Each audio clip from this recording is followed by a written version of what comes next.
What's going on, Dragons? Happy Friday, and welcome to episode 16 of the ErCast, your weekly Friday night magic pre-show. I'm your co-host, Corey, and with me this week is everyone's favorite land-grabbing sorcery, Koldama's Reach. Call me Cultivate, Corey. How's it going?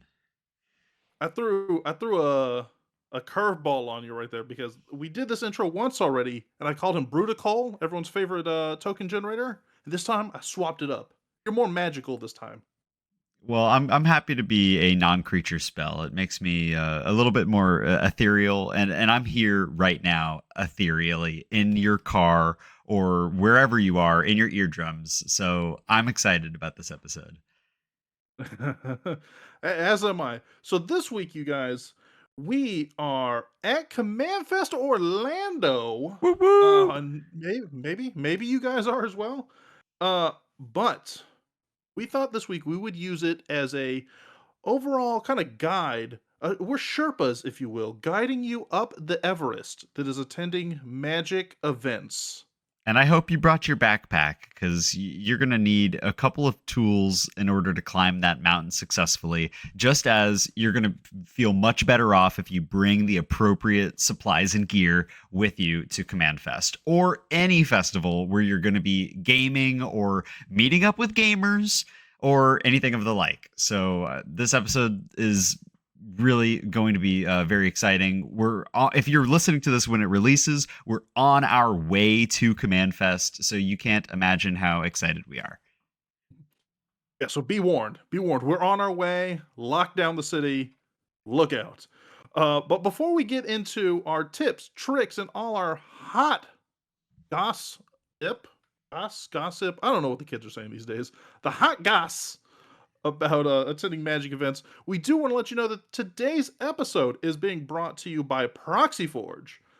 Look, we all love staples, right? Staples are the best. That's why they're staples. But you know what I hate?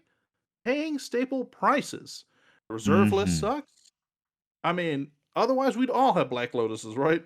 Well, at ProxyForge, you can get yourself some high quality staples with great art and even more fantastically great, amazing prices. If you're listening to the pod and you want to support us and support ProxyForge, you can go to proxyforge.com and use promo code ErCast. That's URCAST. No spaces. Save yourself 20% off. Cole, you've gotten yourself some ProxyForge product. I gotta enunciate it there. In the past, what did you think? What's your experience? Yeah, I love them. I think I talked about it when I received the Maui cards that have come out, a couple weeks ago, or maybe a month or two ago, and I think they're really nice. They're great quality. They feel good, and the art is beautiful. And we've swapped out a couple cards like the Soul Ring. They give we got all the dual lands, which nobody wants to spend $3,500 on.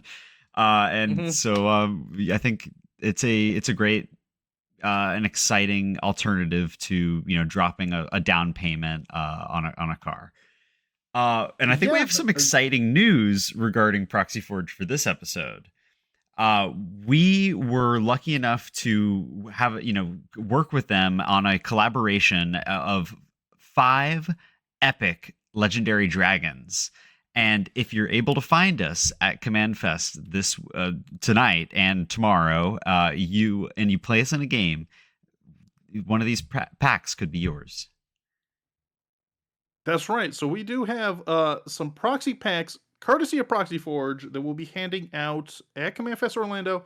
If you cannot make it out to Command Fest Orlando, we do have great news. Cole's address is going to be hidden somewhere in the audio here, and if you scrub it perfectly, you can go to his house. He may not have any more proxy packs, but he'll give you a crisp high five and a restraining order. Yes, I will. Emphasis on the second one. Don't scrub it. Don't scrub it.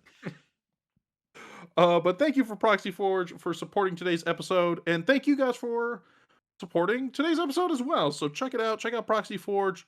Save yourself some money. Get yourself some great cards. Sleeve them up and go stomp some people down at your local LGS.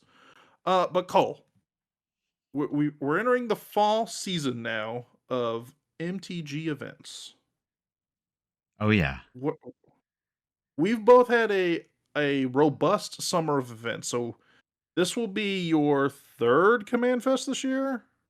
This year, yeah, it's going to be my third Command Fest this year, and best one. I can already tell. I'm on my second Command Fest and Gen Con, so I've got like one full blown convention plus two Command Fests now.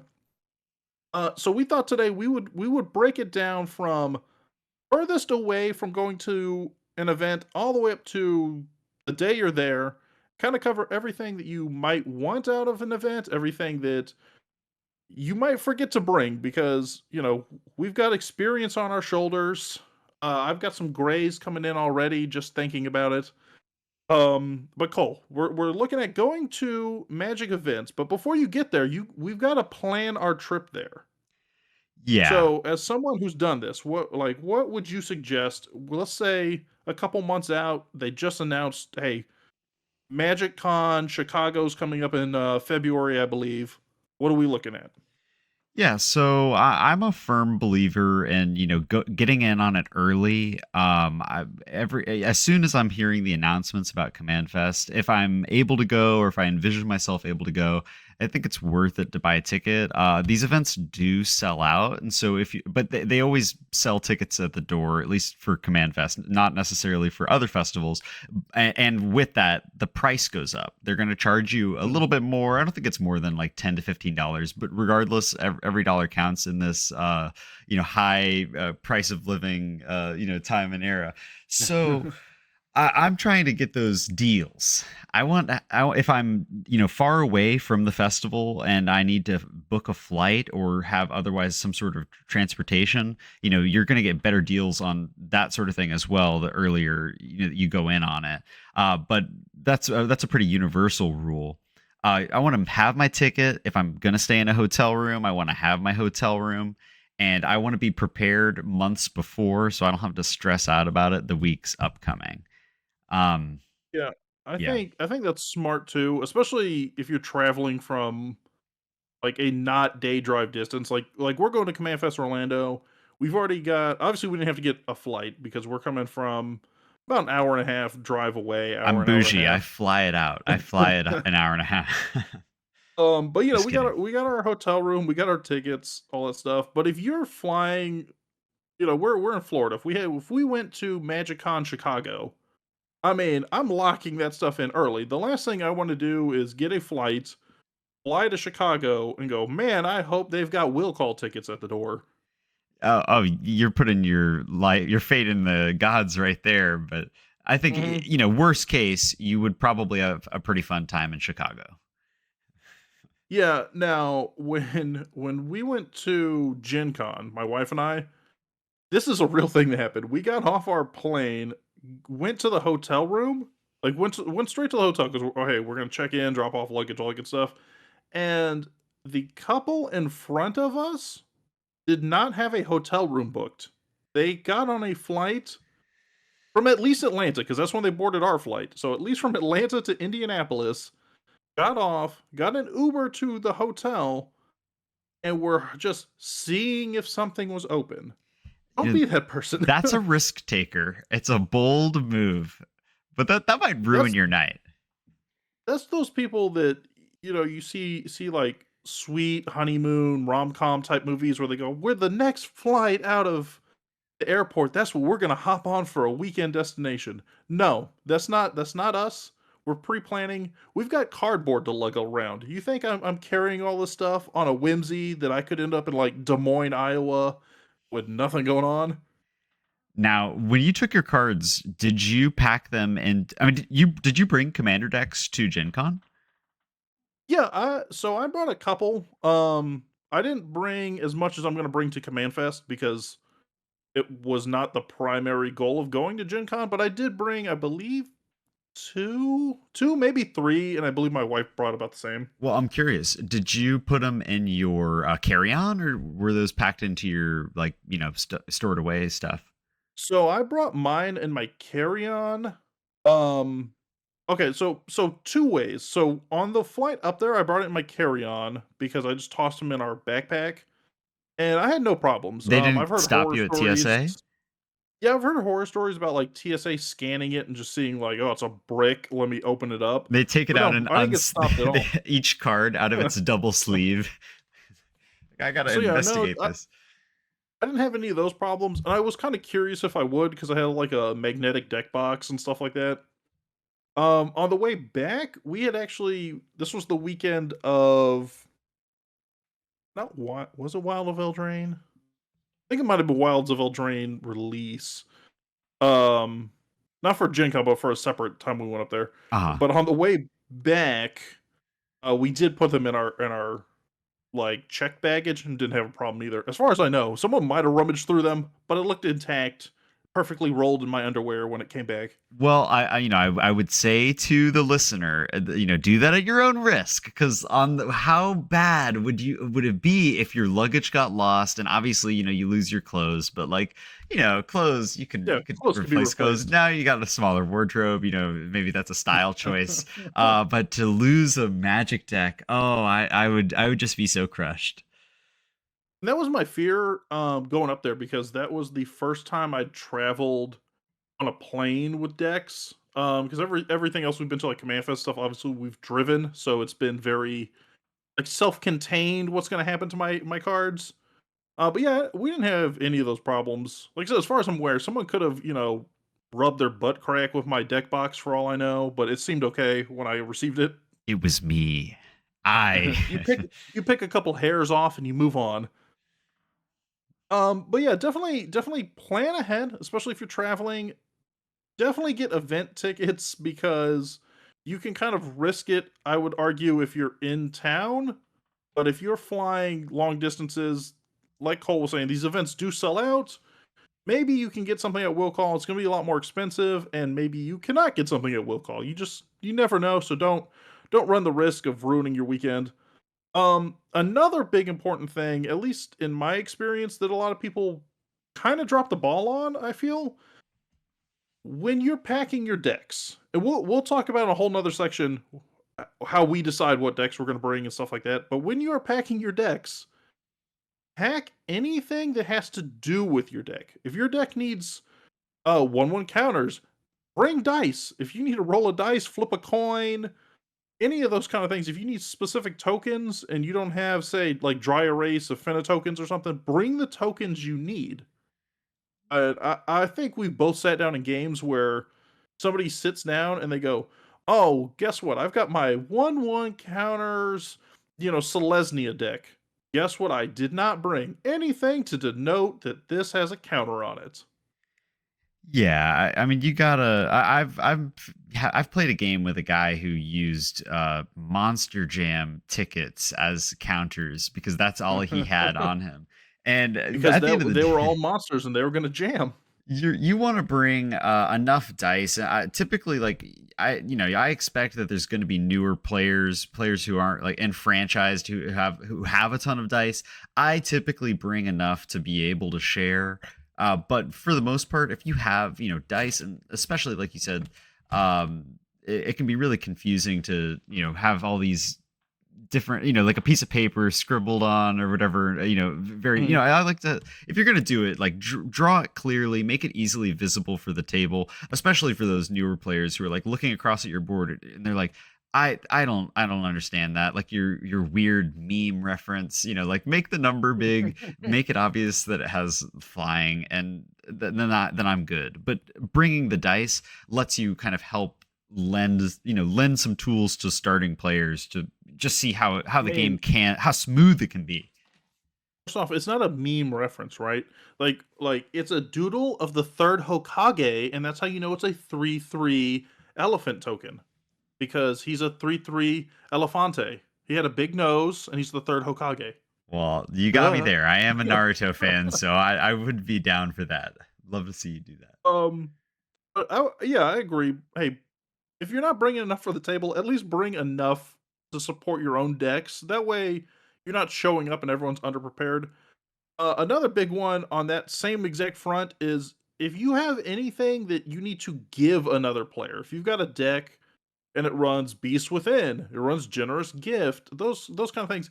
Have an elephant token or have a beast token or something Like I said, a dry erase token goes a long way because it's all your tokens.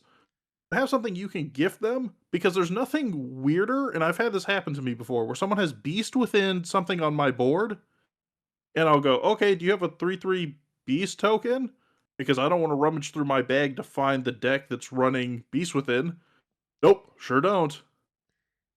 Yeah, and if you've purchased a precon in the last, several years, like they give you, I think, all the tokens that you could possibly need for the cards in your deck. And then if you are, if you're adding cards, obviously, then you might have to search out or make, custom, pieces of, you could go through ProxyForge, but, drawing out these tokens is like, it's part of your completing the deck so that it functions, 100% on its own without needing supplementary game pieces. And I've been finding, and especially with these, Doctor Who decks and a lot of the newer stuff, that you might need more treasure tokens, more clue tokens than you think. There are a lot of cards that are going to be making you investigate. And again, not I'm not to be like, oh, you have to bring all the stuff to help other people who don't have anything, but having your own treasures and clues, so you can just be like, I got it, man. It just makes that process a little bit faster to avoid somebody else who's unprepared having to like rummage through their stuff to find it, like you said. Yeah, and that I think that also ties back to why having dice is super beneficial too, because do you know how far you can go with one treasure token and a D20? Mm. At least 20 treasure, you know? Oh, wait, I'm sorry. While you mentioned that, a D20, I think it's important to say, I bring a real D20. A lot of people only have like the spin down dice, or they don't understand that a D20 is different. Where a spin down, every number like counts sequentially up to the top, and so it's very easy to use it as a counter. And they should be used for counters. They're awesome. But when you like roll at the start of the game to see who goes first, if you're bringing out a spin down dice, it's technically not. I'm sorry, spin down die. It's technically not random, and you're kind of like changing the odds of the game. Like I don't think it. Nobody really cares about it, but it is just good to differentiate between the two. Mhm.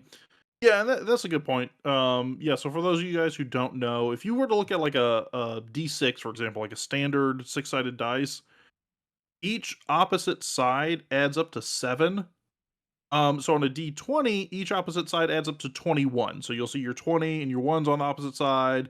Next to your 1 is going to be 19. Your 19's on the opposite side of 2. So it's like a completely randomized roll. Whereas on a spin down, yeah, that it's 20 directly next to 19 to 18 to 16, all the way down from there. So if you were to, let's say, not get a full roll, but slide it or something like that accidentally, suddenly everybody's getting either high rolls or low rolls. I always place the 20 in the palm of my hand, and that way I can roll it. Like you could learn, you It's could like a practice. Yugi villain move. I'll show you, Yugi. I only roll 20s. Like a Bandit Keith style move. If you gotta, resort to that to get a dub, then you really are an evil villain.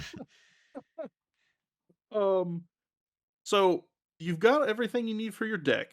You know where you're staying. Hopefully, you know how you're going to get there. Another big thing, at least on my side, that I've noticed, and I did this my first Command Fest, and I have yet to regret it.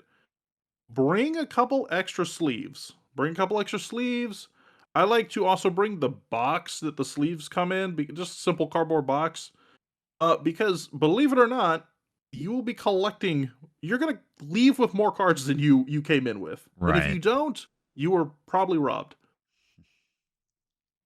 Yeah, I mean, Like I it's I I think that's a really great point because you end up like even when you get your Command Fest like ticket, it comes with a couple of small cards, and that's like the first thing that they hand you, and you put on your lanyard, and then you have this tiny. I mean, it's a large plastic bag with two tiny cards in it.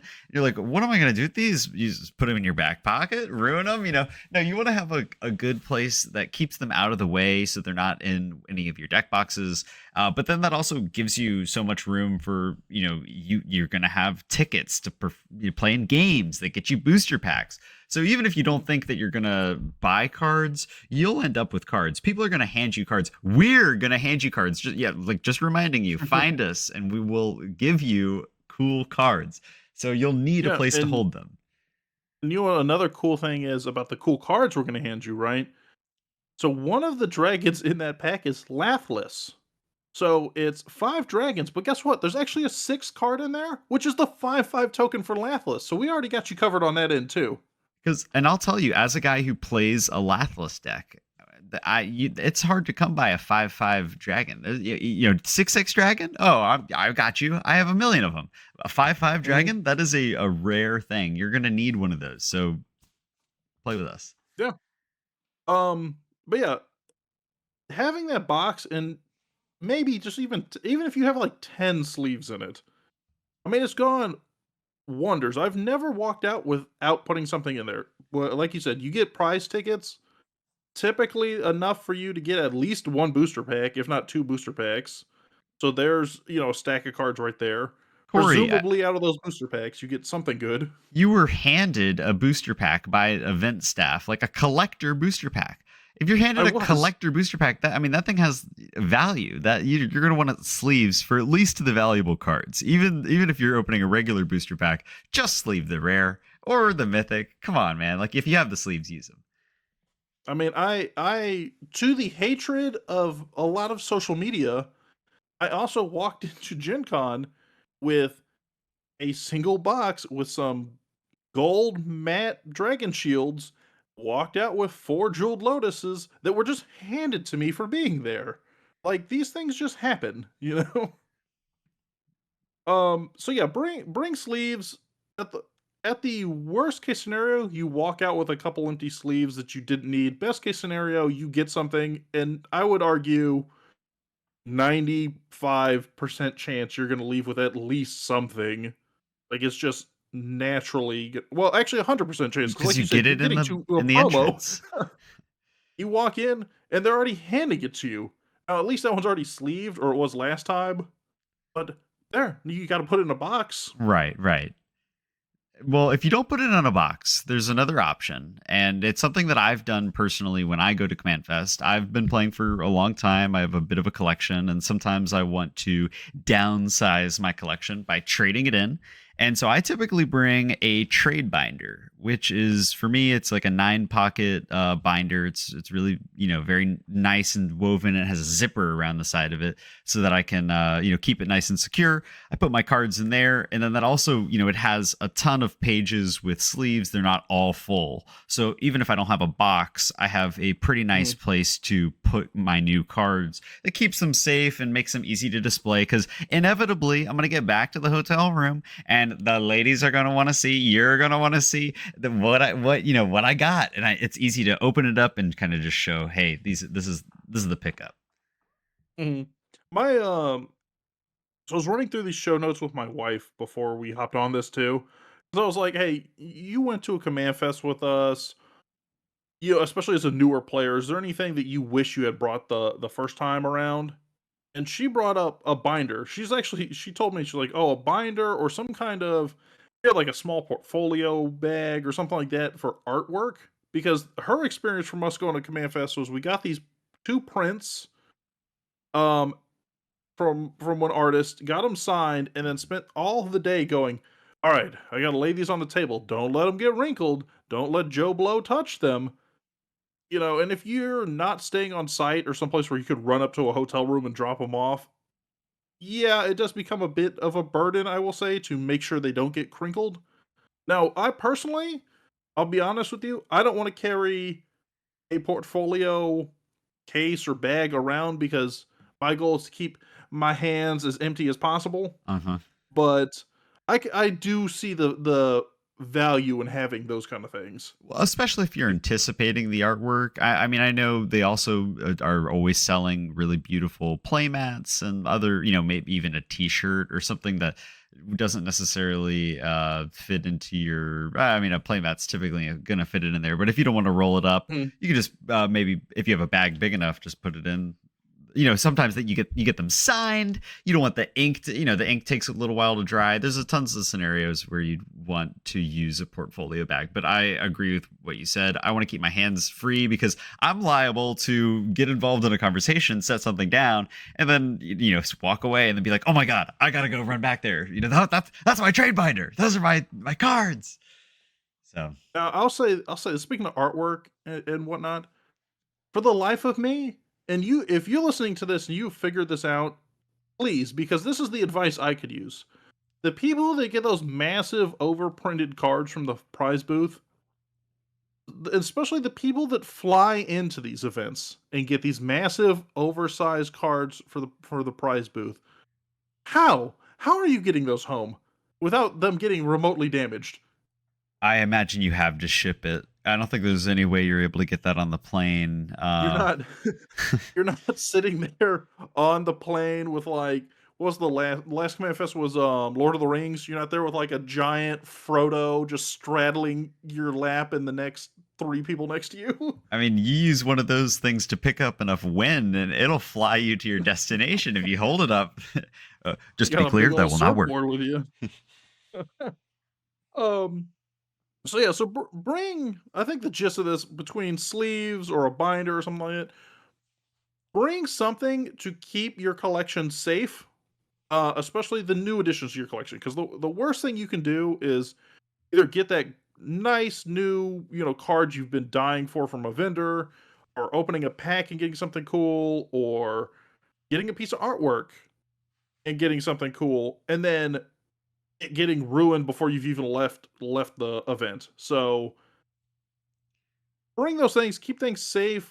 Like I said, there's always people handing things out. I mean, I've gone to events, I've gotten stickers, I've gotten cards. Heck, I was sorting my collection. I'm gonna show this to you on camera, Cole. This is bad for our audio listeners, though.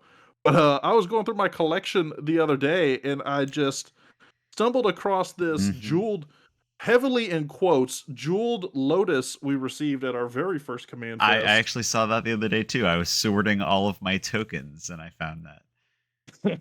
Yeah, so it's a, for you guys listening, it's a jeweled lotus. It has all the same text as a jeweled lotus, like tap, sacrifice, blah blah blah. But instead of artwork, it's a QR code for a like a content creator. And then now that I'm looking at it, the flavor text says scan QR code and see how far the rabbit hole goes. And I do not believe I've ever scanned the QR code on this, not a one time. This is a plug for them. If you're able to, our video listeners, which are video listeners, but they would get Now, to scan this and go to their Now, as website. as I'm saying these words, by the way, if you're listening to this and you're going to be at Command Fest and I give you a proxy pack, there is a QR code on the back. You are going to scan that one because that one will lead you to our YouTube channel. So scan that one. I didn't scan them because I'm a bad person, but you guys are better than me, so scan away. Well, hey, I want to mention another really important thing to bring to Command Fest. This is it's gonna be something you should have on the plane. It's gonna be something you should have on the car ride over, especially if you have other people that you're carpooling with because you want to save the environment. And that is deodorant. Magic players, Yu-Gi-Oh players, we're all given this kind of bad rep for if you've been into an LGS. It has a particular smell sometimes. Not all LGSs and not all the time, but try to prevent that. If you're walking from your hotel all the way to Command Fest, we live in Florida, so that it's humid, you're sweating up a storm. You want to make sure that you're not imposing on other people's play experience by reeking, in the easiest way to put it. That wreaking, and you don't mean wreaking havoc, right? You just mean reeking. No, I mean, take care of your personal hygiene. Listen, I'll It's I'll crucial. sum it up for you, right? I'll sum it up for you right now, Cole. What he's trying to say is don't be a noxious ghoul. Yeah, shower regularly, wear clean clothes when you're out there, and just you're gonna have a fun time. If you show up to Command Fest in your best unintentional fleshbag marauder cosplay, do not play with me. So yeah, yeah, listen, it's we're in Florida. There's gonna be a room with about 1,000 people in there, all sitting down, all lugging backpacks around. Hydration is gonna be questionable, which will be another thing we'll talk about is staying hydrated, but not everyone's gonna be the best hydrated. They're gonna be lugging around several pounds of cardboard on their back, cramped spaces in a hot environment. I understand that like some things are just natural and hard to handle, but if you can, hey, let's just make sure we're all wearing clean clothes, putting on that deodorant, brushing your teeth, all those good things. Let's just make it as pleasurable and pleasant for everyone as possible. Well, hey, and you brought up a really good point. Hydration is 100% key. There are typically, in our experience, there has been like several water stations that have small cups and the ability to refill them, but those run out pretty quickly because everybody in there is Mhm. thirsty. Everybody are playing crazy plays. The steam is building up and they need to cool off, so they're getting a cup of water. I personally like to bring like a nice insulated water bottle that I can fill up with ice at the beginning of the day and then I can refill a couple times and stay hydrated. Mhm. And then also, you want to have a plan for what you're going to do when you get hungry. Either, pack a snack beforehand, maybe make sandwiches before you come out. I might even bring a small cooler bag, to be honest with you. And I'm going to be able to eat when I want to eat rather than at the exact moment we're like, okay, everybody's hungry, everybody wants to go. Now we have to wait in line at a restaurant or we're kind of like calling and not Mhm. able to find a spot. So it's important to have a plan ahead of time for how you're going to eat. Yeah, definitely plan ahead. When you go to a lot of these events, maybe not so much a smaller command fest, but if you're going to like a Magic Con or a Gen Con or I mean even some of the mid-sized Comic Cons and stuff like that, they'll bring in enough people that a lot of times the local area restaurants, their wait times will go a lot higher than what normally would be. So you might be able to walk into that restaurant down the street on a normal Monday through Friday in Orlando, but you gotta factor in it's Friday night or it's Saturday. You've increased the population in that area. Everybody's hungry because it's lunchtime. They're gonna go flood that cafe. Hmm. Um, so think about those things. I'm always a big proponent of having at least a water bottle on me. I've also seen people where they bring small like granola bars or energy bars, stuff like that. Obviously, if you do those things, that's great. Just be mindful of your environment because you also don't want to be that guy who's chugging from your water bottle. Somebody slams down a crater of behemoth across from you. You get stunned and you slosh a gallon of water all over everyone's Spit take on table. there. Yeah, so hydration, snacks, all good things. Probably also better for your experience because you don't want to be over there with a headache and cranky, and people don't want to play with you if you have a headache and you're cranky. Just, be mindful of your surroundings when you do that. I've had somebody, I personally haven't done this, but I've heard people talk about getting reservations before. Like, they were going to a command fest or we're going here, they get a reservation at a restaurant Hmm. knowing that, "Hey, I've got a party of 2 people or 3 people," they'll get a reservation for 5, 6 people with the intent of making friends along the way. So if you're a very extroverted person, I mean, you could always go that route too and be like a hero amongst, mere mortals. I know a guy. I think I can get us in at, beep, beep, beep, beep, beep, beep, beep. Then you're there. That's a good feeling. I've Yeah, definitely had that experience where you meet a lot of fun, a lot of good people, and everybody's always so open to like, hey, do you guys want to get a meal? We've made communion around these cards. Now it's time to share a meal and connect, and it's everybody's so friendly at Command Fest. So you'll experience a lot of what Corey's talking about there. yeah, and, even if you're not going the route of, like, getting reservations and set all this up with other people, I I don't think I've been to an event yet where I haven't gone to get something to eat and run into people also getting something to eat and knowing that they're from the same event because either we had a game together or we just saw each other and just drum up conversation while you're standing in line. How's your Absolutely. Saturday going, all that kind of stuff.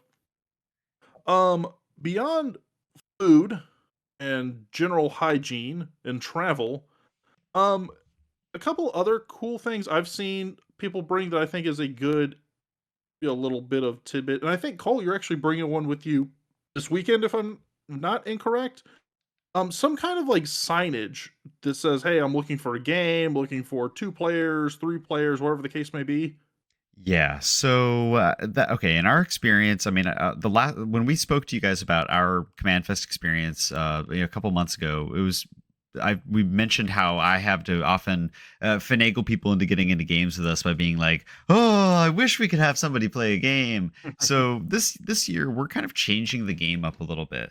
We're Erica. All this credit goes to Erica. She whipped up these amazing designs for two really beautiful signs that say looking for blank, or like looking for players blank, and then we're going to write in there the number of players that we need in EDH, or commander, or so people can visualize from across the room, hey, those people right there are looking for 2 people or 3 people, or 4 people, or whatever you need. So this is a way that we're reducing our need to wander around tricking people into having a fun time and playing games with us. Uh, but they're really cool, and we're really excited to break them out. They're with expo markers, and they're just picture frames with a paper we designed and printed Mhm. out, and we're gonna prop it up. It's gonna be super easy to see. Yeah, I really like that idea because a lot of times when you go to these events, they kind of fall into, like, Pokemon trainer style rules, which is like, "We locked eyes, now we must battle." And then you walk over, yeah, exactly. You lock eyes, you hold up 2 fingers, they're like, "Oh, that means we need 2. Let me go find somebody else." They walk over, you sit down, you're like, "My shorts are comfy." And they go, "Yeah, I love Rattata." And then you just start playing. And then they Um, win. They have to give you, or you have to give them $960. yeah, yeah. Because that's just, pocket change in my day-to-day life. But yeah, I think that's a great idea. I've seen people do it with all kinds of things, like ping pong paddles. Usually just anything that's like legible. In dry erase is a great idea too. If you go, hey, this time I need 3 people, this time I need two, something where you can just hold it up really quick, looking for game, any of those. Hmm. On that same extension, from the social standpoint of this, the last one we'll give you guys before we move to the next topic is we have to realize that a lot of us follow each other on social media. You might talk to Cole only on Instagram. You might talk to me only on Twitter, stuff like that. I may not know your actual name. So, if that's the case, because maybe you have a your profile picture is the third Hokage, hence your entire proxied out third Hokage deck of nothing but altars. Um, and maybe your username is like third Hokage 420 This is or some something, something interesting like that. third Hokage propaganda you've been touting this episode. All right, I'm sorry. Maybe your username is second Hokage 420, but either way, I do enjoy. I've seen it a couple times, especially if this is your modus operandi to kind of meet people. Uh huh. Have something on you or explain who you are and what context I might know you from. Because while my profile picture is my face and my username is my name, that's not always the case. So don't be upset if when you show up, I don't know that you are Josh, but I know you as like Butt Munch 97 or something. Like, so if Uh that's your name, huh. I mean, wear it proud. Maybe if your username is Butt Munch 97, don't put it on a name tag. Double But down. I have seen people, yeah, Get double it down, I printed on guess. a shirt, or write it on a shirt in a Sharpie. Be proud of your username. when I when I had my very first job out of high school, I was working at a U-Haul truck rental, Uh huh. and I had a guy come in, and it was, "All right, I need your email address so I can like send you over the receipt and all the stuff." And he was like, "Oh yeah, it's and blah blah blah," and he would mumble, right? And I'm like, "Excuse me," and he started spelling it out, and it's a bad username when you Uh start to huh. spell it in chunks, and it was my dental floss booty Uh huh. at yahoo.com, and I was like, All right, well, you a 65-year-old black man, and I don't know why this is your email address, but yeah, but double down if you're using that. If not, it is always a helpful idea to either have some name tag or just introduce yourself or some context of where we would know you from. Yeah, I think it's really important. Every game that I'm playing, I'm typically sitting down and asking, "Hey, what are your names?"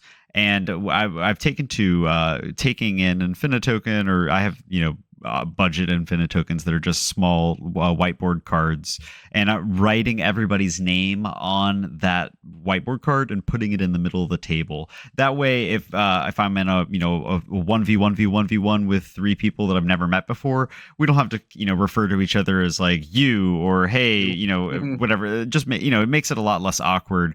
If I can refer to you by your name, it makes it a little bit, hey Corey, I'm gonna have to beast within your planner bridge. That thing is insane. So you Mhm. might I understand think it a little more in that scenario. so. One of the later topics I want to talk about when we get to it after the break is going to be kind of like social protocol, if you will, when you're at these events.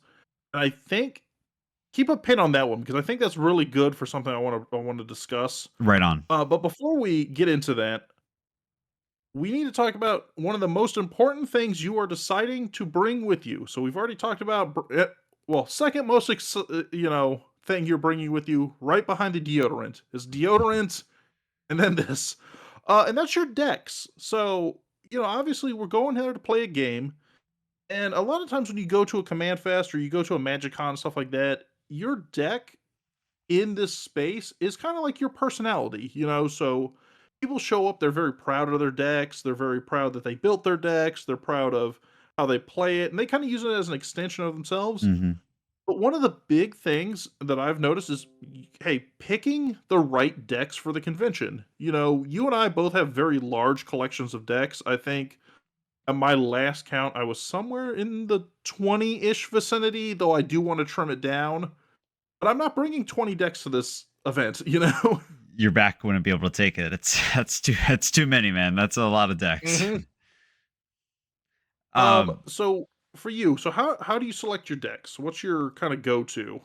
Yeah, so you want to be comfortable, above all else. If some, some people have those really cool boxes that are going to be able to carry like, 10 to 14 decks, and that's amazing. That's Mhm. really cool. But I personally use a backpack, a camera bag to carry my stuff, and so I can only max carry 6 to 8 decks depending on the deck box, or if I'm using a satin tower versus a boulder or whatever. I'm trying to kind of limit the amount of decks I bring. I find that I'm able to play so many games, and I love to play a limited pool where I'm able to kind of play the same thing several times over a weekend and refine it or feel like I understand it but on a deeper level. But I make sure to bring decks of all kind of levels. Like this year, I'm making sure to bring a precon so that I can play people on a on a level of this is the base game. This is if I'm playing with people who've never played before, it's just a more comfortable experience than them playing against my foiled out Scarab God deck, which I am also bringing because I want to have a high variety of mid to high power games where I can express myself a little bit more and show my history through my cards. Yeah, and I agree with that too because my kind of go-to is making sure that I can go into any pod. So if I sit down at a table, and I mean we had this happen like our very first Command Fest last year, right? Where we sat down and there was somebody who was sleeving up his very first commander deck. It was a precon he had just gotten at like one of the vendors. Uh huh. I don't know why he was there 100%, but there he was at like 8 o'clock at night sleeving up. I think it was Wilhelt. Right. And having a precon level deck that you can sit down and have that pod with is a lot more enjoyable than going like, ugh, well, you're not for me because I only brought CEDH or I only brought like my most optimized, commander deck. Oh yeah. So having something where you can sit down at all play levels definitely is how I kind of target mine. So I'm not bringing 20 decks. I'm bringing about six. Mhm. 5, 6 decks with me for the same reasons. Like, I'm okay playing the same deck multiple times. And in fact, for you and I, this is going to be our first event going to together as like creators, quote unquote. I mean, we're not like going as sponsored by cool stuff, but we're going, like friends with other creators and stuff like that. Absolutely. So I'm kind of leaning towards just letting people pick my deck. Like, hey, here's what I've got. What are you interested in seeing? Especially a lot of these decks I played on camera now, and I have had people ask me like, "Oh, you always talk about in Hello, but I've never seen you play in Uh-huh. Hello." Well, I'm gonna bring it with me. You want to see me play it? Ask to me see me play it. Um, but yeah, that's kind of my mix. Is I'm going to bring a couple that are like optimized high power, a couple that are like slightly pushed above precon, and then a couple that are just unedited precons. So that way, if you want a high power game, I've got something for that. If we want to just have a mid power casual game, I've got something for that. You want to just play precons, I've got that covered too. Well, and I do think that there's a really special thing about a deck that can kind of fit in all of those environments, or maybe not an edited precon, a slightly edited precon, or something that's a little bit more optimized out of a precon base can be a Mm. really good base that fits into a higher power game because it kind of maybe flows under the radar, but can translate really well to be a pretty strong precon level game. Like you're going to be pumping out some spells that they want to remove. So I definitely want to bring some varied low power as well, because it kind of allows you to experience the game in a different way. I think it's important. Yeah, and I mean, low power is also relative in the sense that I'm not a big proponent of like the power scale, like, oh, it's a 1, it's a 7, it's a 10, whatever, because a lot of times those numbers are just gibberish. But if you look at it and go, hey, we're all running fives, for example. Well, if you're all running the same kind of power scale 5 deck, it's going to be a competitive and fun game in the same sense that if you were all running nines, it would be the same same thing. So they kind of balance each other out in that sense. So don't think that if you're all running precons that it's going to be like, oh, this game is there was no fun had.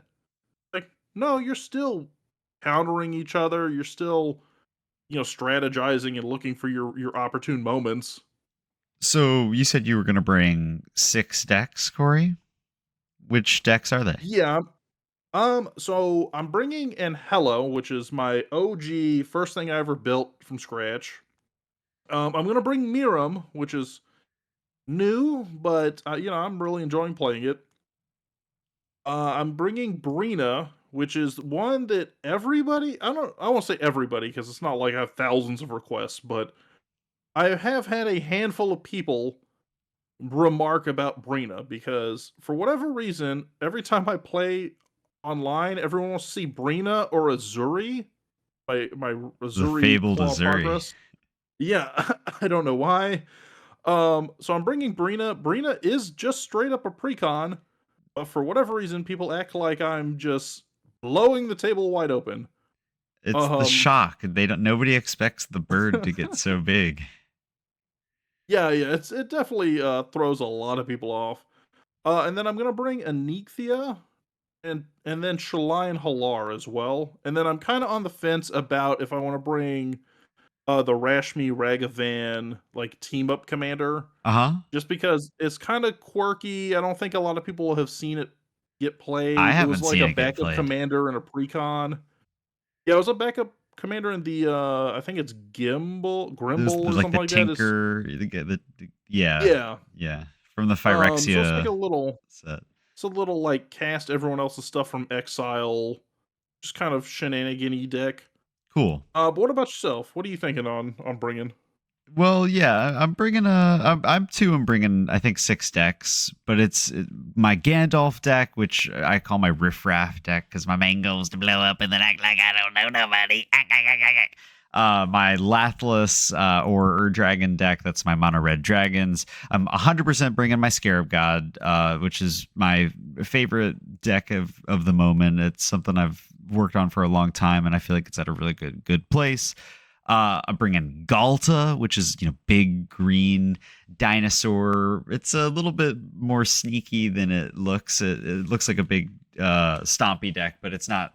It's a little bit more sacrifice based. It's a good time. And then my Rakdos goblins, which is currently helmed by Wart, but I'm actually excited to say that I've received in the mail today my Gut, the True Soul Zealot, and that's a background commander, and I have the background of the Haunted one, which I'm thinking about Mm. running for this Command Fest and just seeing how it goes. I love Wart. She's really dope, the Boggart auntie, but I'm gonna just run it and see how it goes with a new set of commanders. Okay. Yeah, I think that's a fun mix, and Oh, I'm it so does sorry. it hits. I have one more. Uh-oh. It's a precon. It's the new Doctor Who precon, but it's the Masters of Evil. I picked it up recently and have been having a lot of fun with it. This is the Doctor Who release, so it just feels appropriate to bring, and it's been a ton of fun. So I'm excited to bust it out and see what how I want to change it, what directions I want to take it. And you are the master of evil, so therefore it's just a natural fit. Yeah. Yeah, I mean, I think that fits what we're looking for. You want a good mix of decks that kind of hit whatever play group you're looking for. Also, if you look at the decks you're bringing, and I think if you look at the decks I'm bringing, and the decks I think we would both suggest other people bring, not only do you want to hit a few different play levels, but you want to hit a Uh-huh. couple play styles as well, because Definitely. we both know that there's a couple styles like Urza. Like Urza is a good example where this turn's going to take 20 minutes and there's a lot of tinkering with your board state. And then there's the opposite of that, which are like Rurik Thar, where you go, no, no, I smash and you don't bother me. Like Yeah. You're going to be you, playing if you're at a Command Fest all day, you might get in, 8 to 10 games, and you might get a little bit tired of if all of your decks are aristocrat decks, playing the same cards and just being like, "Oh, you want to be able to maybe turn your brain off for a bit, have something that's a Mhm. little more runs itself, and then you want to have your games for those high octane moments as well." That's a really good point, Corey. Yeah. So for me, I mean, I'm bringing big beefy dragons. I'm bringing some spell slinger. I'm bringing some politics. Bringing counters. So there's of the six decks, I think I've got six different kind of play styles in there as six different power levels, I'm bringing and that counters just means too. Counters for Miriam. I'm countering Miriam every time, man. That is crazy. That is off the chain. I will tell you this. So I Miram was like, "Hey, I've wanted for over a year to build Miram. It looks like so much fun." I built it, and guess what? I'm having so much fun. I'm happy to hear it. um, but yeah, so pick different diverse decks. But if you've got a deck that's like, "This is my baby, this is my favorite," bring that too, because at the end of the day, I mean, we're at a celebration for all of us, loving Magic, loving Commander, getting to play games. So bring the deck that makes you the happiest. So those are your three pieces of homework. Get stuff at a variety of levels. Pick a couple different play styles so you're not stuck playing. I won't even say stuck, but just so you don't get kind of forced into playing the same thing over and over again and maybe getting burnt out towards the end of the day. And pick something that you love to show off. If that's a jank deck but it's super blinged out and it's got all your favorite cards, then bring that deck. If it makes you happy and you have fun at the table, that's really all that matters. At the end of the day, you just want to have a fun time. That's the biggest message and takeaway to take away from that. Like if you play what you like to play, there's so many people at Command Fest, you'll be able to find a group for you. If you're going with friends, it's fun to kind of maybe like split up at points, but also you're playing with a lot of the same people that especially here in Florida. It's kind of it's a not necessarily a tightly knit community, but it's a lot of the same faces, and so you can expect to play with people that you've seen before, and you kind of know their power level. hmm and with that, guys, I think we're gonna go ahead and head off to a quick break. So we've talked about everything you need before you get to a magic event. But when we come back from break, we're going to be talking about everything to do at a Magic event and everything, frankly, not to do at a Magic event if you want to be welcomed back and not chased out of there with torches and pitchforks. But we're going to go ahead and grab some quick water. See you in just a minute. And thank you for hanging out with us. Hey guys, we are back from our break and we are talking about Magic in person mega events. Oh yeah. Brother. Oh yeah. So before the break, guys, we talked about how to plan your trip, what to bring, and what decks you should kind of consider if you're making a trek out to one of these Magic events. But now that we're back from break, we're going to be talking about what you're going to do once you're there. So Cole, you've been to a number of these events right now. When you show up, like, what's the expectation? What are you trying to do to plan your day out wisely and make sure you're getting everything in you want to get in? Well, you show up, you got to hit the front desk, get your ticket package, and then you're able to have free reign going in and out of the convention center. I go in there and I'm scoping out the place. My eyeballs are scanning all sides of the rooms. I'm doing an ocular pat down of the entire convention. And I'm seeing where there's vendors. I'm seeing where there's free play space, and then otherwise just whatever kind of little fun things are going around. I want to typically people are giving away free stuff, so I like giving it a quick walk around before kind of getting set up and either slamming some games or checking out the vendors. Because if you show up on a Friday, there's going to be more of a card selection than if you're looking for the same cards on a Sunday.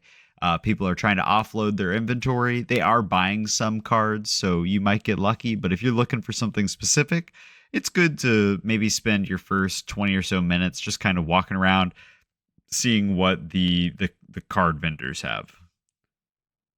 Yeah, I think that's a good point. Which is kind of similar to what I usually do. I walk in, first thing I do is kind of do a perimeter check. Because usually when you come in, you see a very similar layout at a lot of these things, which is whoever the sponsor is, they've got a merch booth, wha-bam, right up front when you walk in. Uh-huh. Usually down one side, you'll see all the artists, creators, stuff of that nature. Across the back, you might see a couple more vendors, as well as like prize corners, stuff like that. And then other than that, a lot of these, especially at Command Fest, it's pretty much like, hey, one side over here is free play and one side over here is events. So other big thing you're gonna do if you're not into the free play space or you're not into the vendor space is hopping in some events. A lot of them will have different things kind of throughout the day, whether that's drafts of whatever sets coming out, whether that's, I mean, Oathbreakers is picking up steam. Um, just different things, two-headed giant games, Mm-hmm. things of that nature, and that's where you're generally going to use those event tickets or get those prize tickets for the prize wall. And they have a schedule that you can look up on the Command Fest Orlando website, the 10 a.m. to 10 p.m. Friday schedule, where it shows you the time and the place you need to be if you want to participate in any of these events, which also include meet and greets, as well as not only necessarily sealed events. But there are also a handful of on-demand events, which are it's just the fancy way of saying ticketed events that are going to get you tickets for the prize wall. This is something that you're turning in you're typically paying in either the resource that they give you when you get your ticket package, or you're buying these events outright. But they not only include like commander pods, they can also be drafts if you want. If you're on a whim, like maybe you missed a particular draft that you really like to run, you can pay. Have an entry. As long as you bring enough people, you can all pay the entry fee and get essentially your own event going. Yeah, I mean, like you said, so you typically when you go into these things, along with your entry ticket to get into the event, they'll give you like 1 to 2 kind of vouchers that you can cash in for these different events. They usually will repeat on a pretty steady schedule throughout the weekend. So if you missed out like 10 a.m., Doctor Who draft or something like that, you're probably gonna see it like 3, 4 times I mean, with how each these day. events So go, you don't. might not be going to bed until 10 a.m. on Saturday. Am I right? Uh-huh. But also when you go to these events, yes, play to win in the sense of like play every commander game with a general sense of wanting to compete, but you don't have to play in the sense that like if you win you get more benefit because you come in first place or fourth place in a sealed event, you're getting the same amount of prize tickets, stuff like that. So ultimately still just sit down, pick an event that looks like the most appealing thing to you and have some fun. And also, I would even encourage people to try new or different events. When we went to Gen Con, my wife had never drafted before. We sat down and had a draft.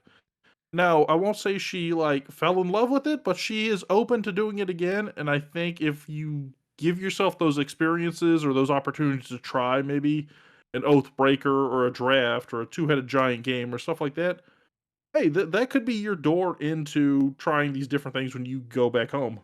Now, Corey, I just want to clear up. There are for all these sealed events and draft events, you do get more tickets if you win. Like for Do instance, you? Doctor Who Collector Sealed. It's if you go 3-0, you get 480 tickets. If you go 0-3, you get 40.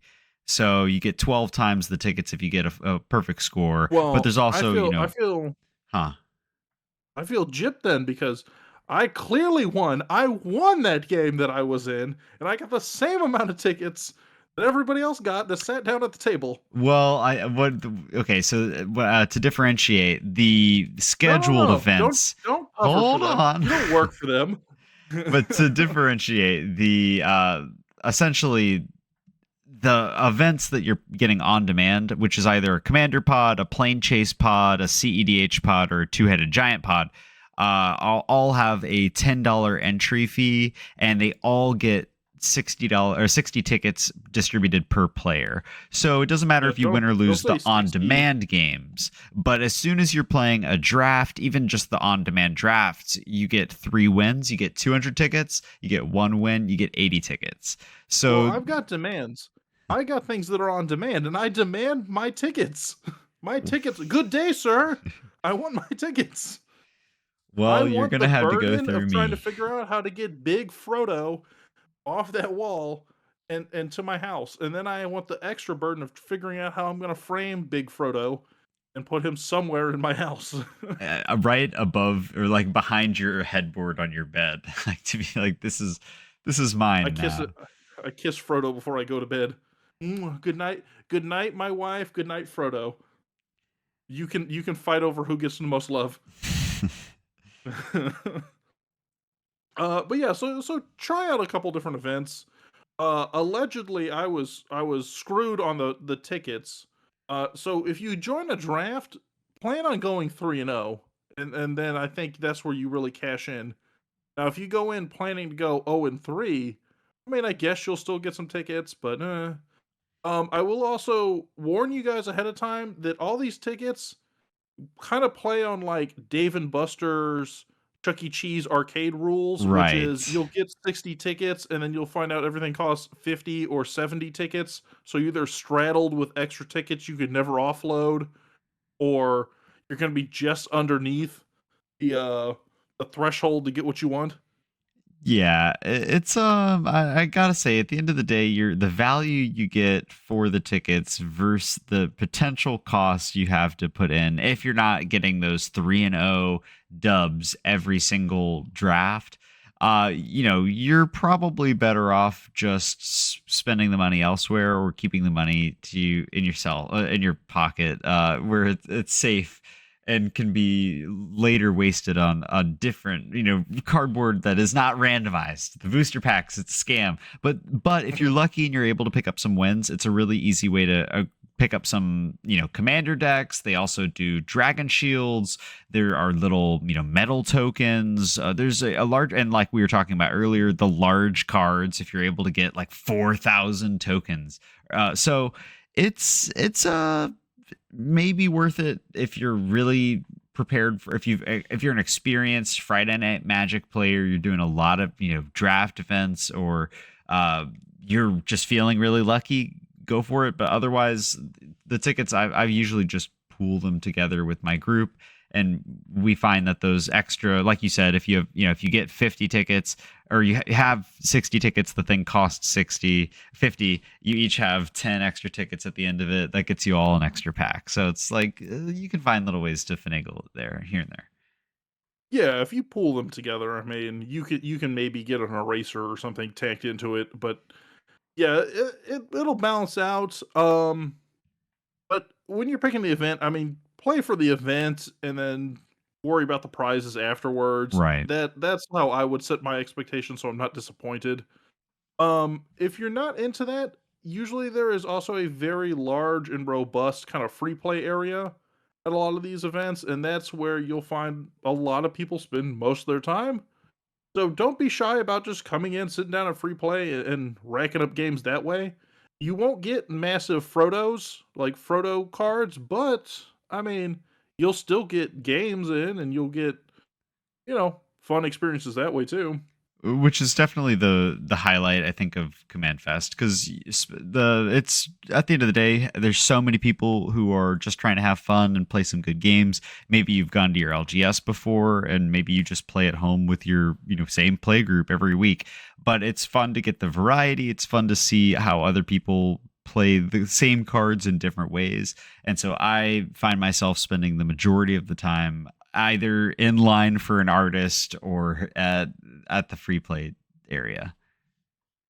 Yeah, I agree. I think majority of my time is spent in, I would say, in three areas from like highest to lowest. Free play probably takes 60 to 70% of my time, followed by artists, because we've talked about this before, but I love going and kind of chatting with the artists and seeing what they've got going Hmm. on. And it's they're usually very friendly people, and they're usually very passionate about what they do, so they don't mind taking a couple minutes to just chat.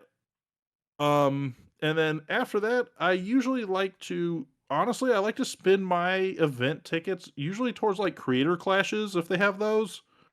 Just because it's kind of a fun way to talk to people that I kind of already know. So it Hmm. gets you like a foot in the sense that, like, hey, I might know you through Twitter or through YouTube or something that we've talked before, but now we can kind of sit down and have a more casual game without feeling like you're taking them away from like their quote unquote job of being there for the day. Right. I think we talked about it at the last command, or on our Command Fest episode. I've had so much fun with the Creator Clash, just because you get a chance to sit down and get a game. Typically, I mean, everybody has always been so nice, and they're just interested in meeting the community and kind of interacting. And of course, they want to get their name out there, and it's really cool to be able to talk to these people who are posting. You see their tweets all the time, or and it's just a very open, nice space. I've had a lot of fun there. Yeah. So I would say go into this day thinking about what do you want to do to get the most out of it. Do you want to grind games? Then go sit down in the free play area, stick your hand up and wait for people to come to you. If you want to get prize tickets or try out certain events, just think about those things or check out the schedules before you go there.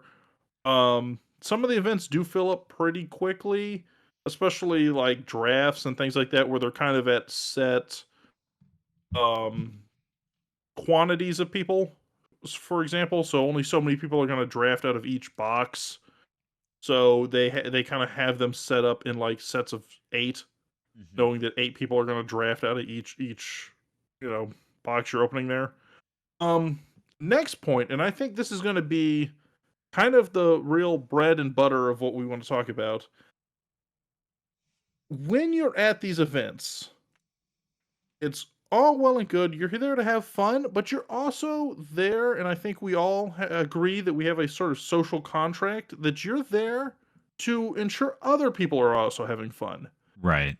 So the way to best maximize your fun and to best maximize everyone else's fun is by just being a good ambassador for the game. When you go to these events, not everybody is a fully experienced player. Sometimes they're newer players and they want to get into the experience of going to these events. Sometimes they just started picking it up and maybe they've only played at home and they've never played with strangers outside their play group, stuff like that. So just being very mindful of kind of the community and the people that you're interacting with. Um, so Cole, if you when you go to these events, is there anything that you would do special that you don't necessarily do when you're playing a home game, or it's you, myself, and our significant others and like our usual pod? Well, as you know, when we're playing in a usual pod, I'm talking all sorts of smack. I'm rubbing everything in everybody's faces. Yeah, I am rude and obnoxious. Nah, I'm just kidding. I try to keep it civil. Actually, actually, Cole's the opposite, where he's very sweet at home games, and we go to events, and he walks in with just like sunglasses, and he goes, "What up, losers?" And he proceeds to like Knock take the off his decks out of leather somebody's hand. driving gloves. Yeah.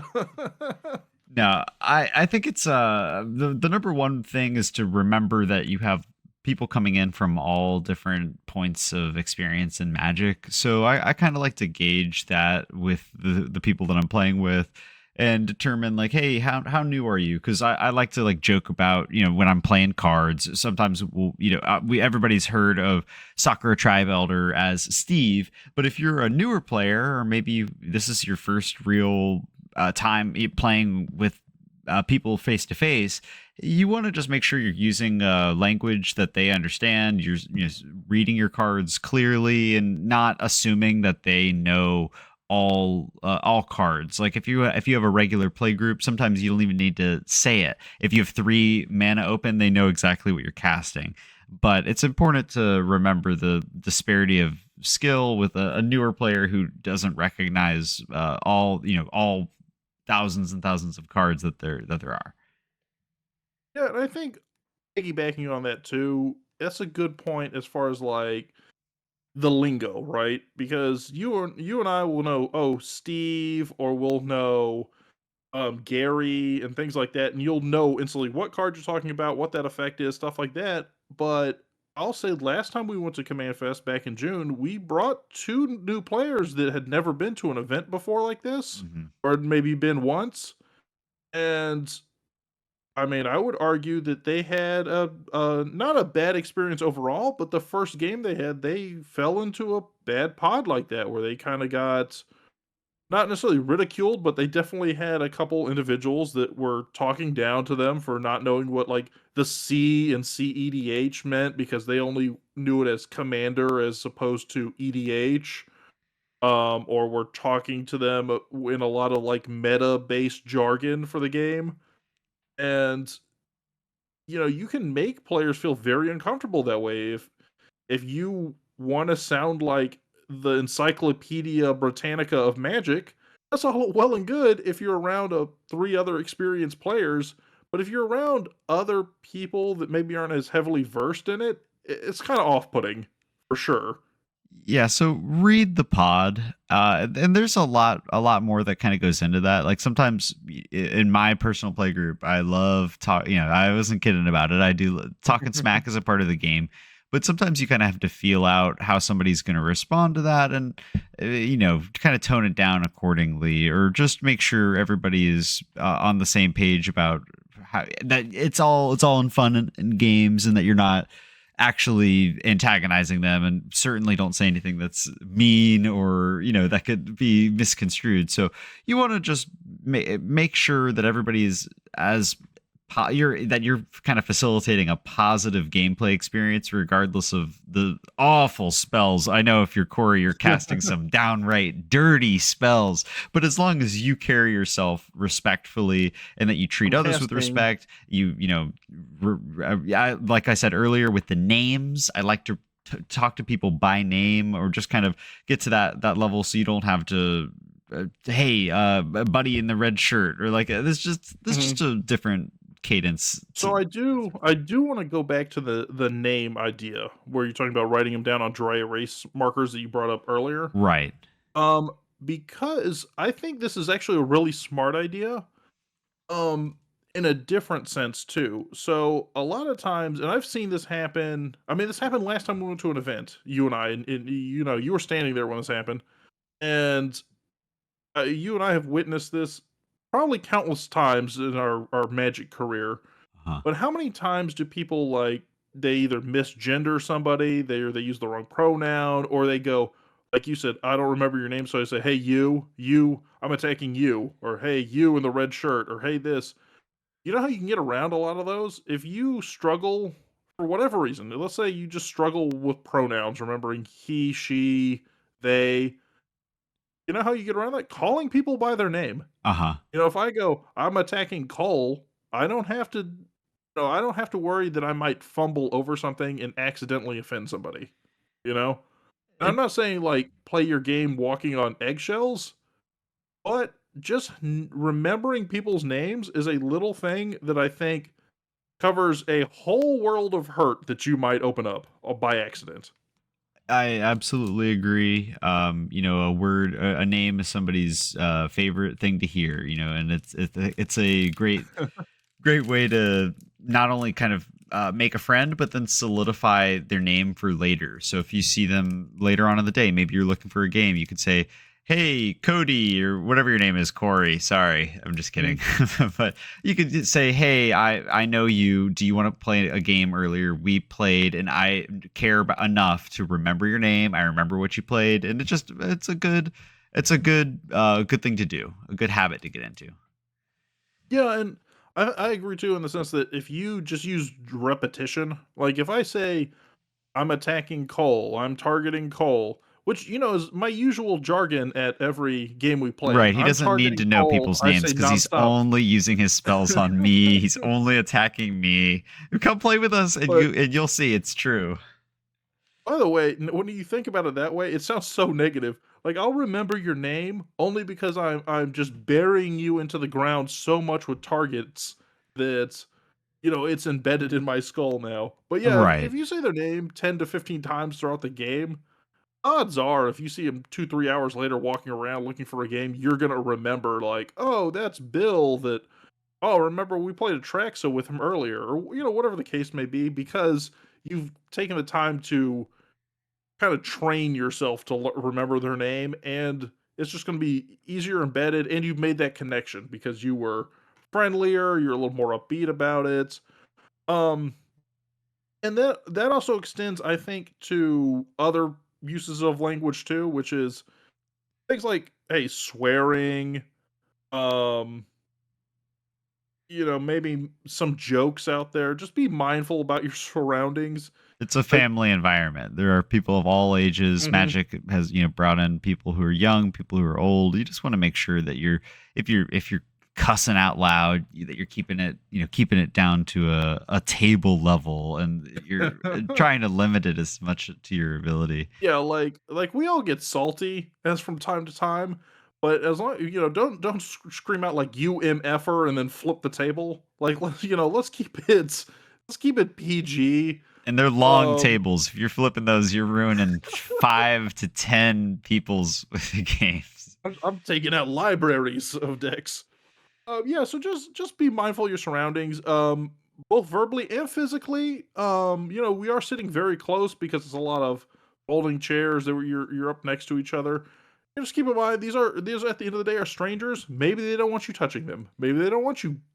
Especially I would argue with content creators.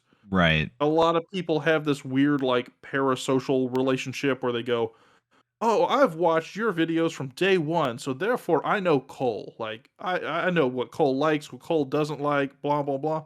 Hey, at the end of the day, you're still a complete stranger running up to hug Cole. You know?